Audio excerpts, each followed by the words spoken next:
A gente precisa tratar do assunto todos os dias. Março é apenas para a gente dar um holofote maior a uma série de temas.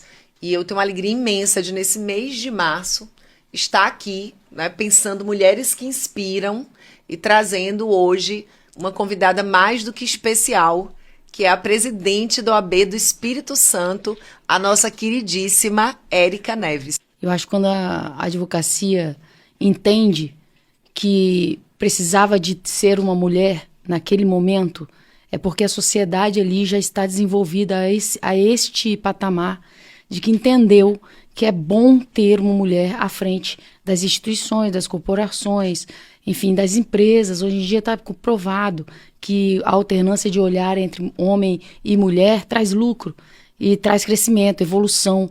E a advocacia tem se desenvolvido e evoluído a este nível.